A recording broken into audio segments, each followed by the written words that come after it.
Uma expressão muito usada antigamente era casou para dar o golpe do baú. Com o tempo, essa expressão e também esse golpe caiu em desuso, por mais que ainda aconteça, mas raramente. Isso se deve aos tipos de regime novos de casamento que surgiram nas últimas décadas. Mas aqui, você sabe quais são esses regimes e como funciona cada um deles? Vem comigo que vamos falar mais sobre esses 4 regimes de casamento que existem hoje.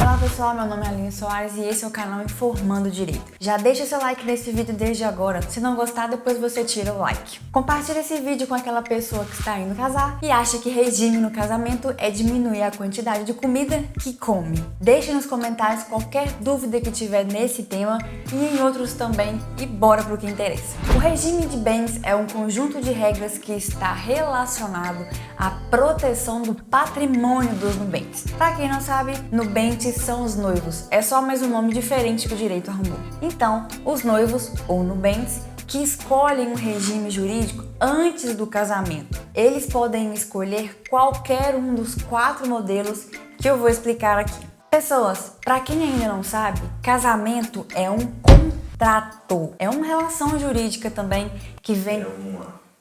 É uma relação jurídica também, que vem carregado de direitos e deveres, sendo necessário também preencher certos requisitos para se ter segurança jurídica e até mesmo financeira. Dito isso, vamos agora às formas de enforcamento liberados por lei. Então, são 4 tipos de regime jurídico que dão norte ao casamento. O regime de comunhão parcial de bens, o regime de comunhão universal de bens, o regime de separação convencional ou absoluta de bens e o regime de participação no final dos aquestos. Vamos começar pelo mais comum e mais usado, o regime de comunhão parcial de bens. Nessa modalidade, os bens que o casal adquiriu de forma onerosa, ou seja, tiveram gastos, custos e com esforços dos dois para adquirir o bem, durante o casamento, pertence aos dois. Nessa modalidade, não há o que se falar em esforço individual,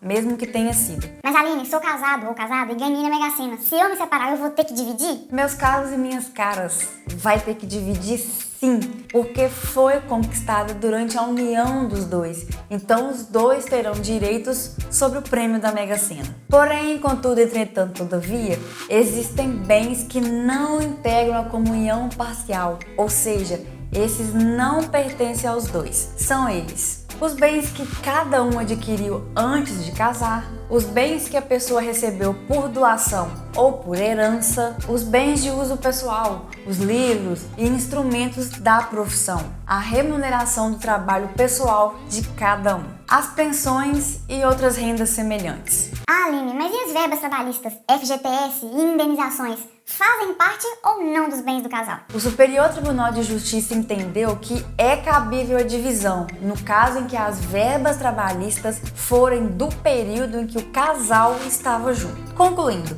a administração dos bens que são considerados comuns são de responsabilidade do casal, e quanto aos bens individuais, cada um no seu quadrado. Nesse regime, não é necessário fazer um pacto antinupcial. Mais à frente falarei sobre esse bichinho. Aguardem. O regime de comunhão universal de bens, como o nome já diz, os bens... Regime de comunhão universal de bens. O nome já diz tudo. Todos os bens serão do casal. Diferentemente da comunhão parcial, aqui todos os bens individuais adquiridos antes do casório passam a fazer parte do patrimônio do casal. E tudo que possuírem durante o casamento também passará a fazer parte do patrimônio em comum. Praticamente tudo aqui é dos dois, mas como algumas regras têm sua exceção, vamos a algumas delas. Nem todos os bens irão fazer parte do patrimônio do casal, mas apenas ao dono dele. Exemplo: bens recebidos por doação ou herança, ou aqueles adquiridos com cláusula de incomunicabilidade. Cláusula de incomunicabilidade é aquela que esclarece que aquele determinado bem da pessoa não fará parte do patrimônio do casal. Nesse regime, o casal pode escolher os bens que não farão parte do patrimônio em comum, e isso deve estar bem claro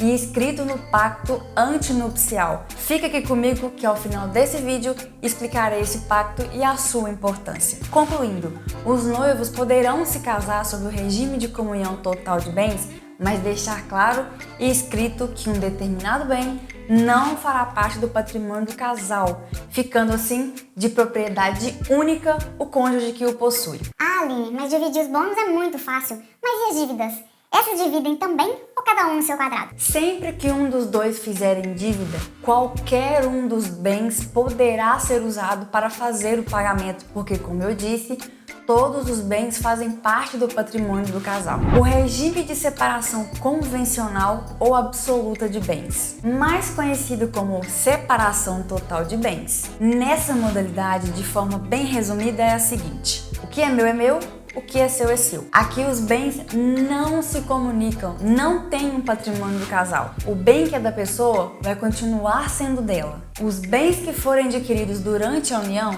também serão de propriedade daquele que conseguir o bem.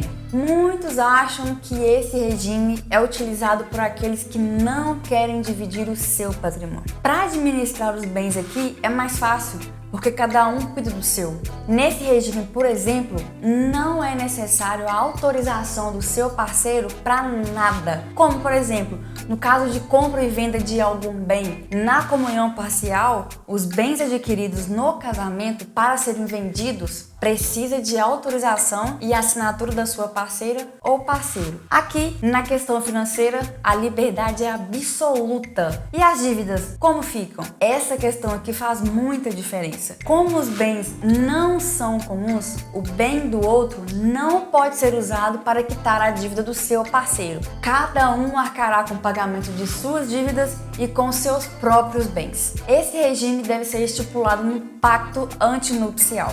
E por último, mas não menos importante, temos este regime aqui que provavelmente até agora não tinha ouvido falar dele, que é o regime de participação final nos aquestos. Vamos lá. Esse nome estranho, aquestos, significa bens adquiridos por qualquer um dos cônjuges durante o casamento e que passam a integrar o patrimônio do casal. Ele só tem esse nome feio, mas é bem fácil de entender. Ele é uma mistura de dois regimes já falados aqui, o da comunhão parcial de bens com o da separação total de bens, porém é usado em momentos diferentes. Essa modalidade traz os benefícios desses dois regimes misturados. Funciona assim: escolhendo o regime de participação final dos aquestos, durante o casamento, o casal terá a liberdade sobre os seus bens. Ocorre da mesma forma que a separação total de bens, que quer dizer de maneira simples, o que é meu, o que é seu, sem autorização de ninguém para administrar os seus bens. Aqui também as dívidas funcionam da mesma forma, cada um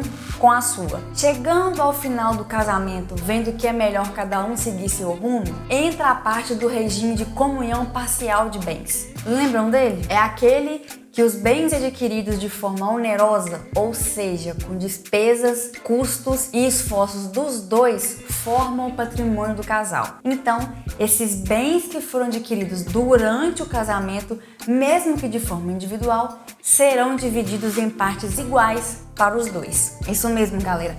Não ouviram errado, não. Esse é um regime misto que, durante a relação do casal, é norteado pelo regime de separação total de bens, dando liberdade para cada um, mas que, ao término da relação, é conduzida pelo regime de comunhão parcial de bens. Para aqueles que escolherem esse regime, deve especificar no pacto antinupcial ou pré-nupcial. Agora chegou a hora de explicar o que é esse nome bonito, só que não, que gera até medo de falar: pacto antinupcial ou pré-nupcial. O pacto antinupcial ou pré-nupcial é um contrato, é um documento onde serão listadas as escolhas do casal que irá proteger o patrimônio, seja do casal, seja individual. É nele que irá deixar escrito o que vai compor o patrimônio do casal ou não e o que será dividido em uma futura separação. Todo são obrigados a fazer esse pacto? Não! Somente quem deseja casar pelo regime da separação total de bens ou comunhão universal de bens e participação final dos aquestos ou por um regime de bens misto. Isso mesmo, podem fazer uma mistureba de todos os regimes, mas será preciso fazer o pacto antinupcial. Ele deve ser feito através de uma escritura pública no cartório de notas para ter validade. Depois deve ser levado ao cartório de registro civil, onde será realizado o casamento. Após a celebração do casamento, esse documento deve ser levado ao cartório de registro de imóveis do primeiro domicílio do casal. Somente após esse processo todo é que terá validade jurídica. Cada cartório tem a sua função. Por isso é importante seguir os passos certinhos. Caso o casal não defina nenhum regime, nem faça um pacto antinupcial, a regra que será aplicada é o da comunhão parcial de bens. E esse foi o vídeo de hoje, galera. Espero ter ajudado os pombinhos de plantão aí e informar os tipos de regimes de casamento e ajudar na sua escolha. Obrigada pela atenção e até o próximo vídeo.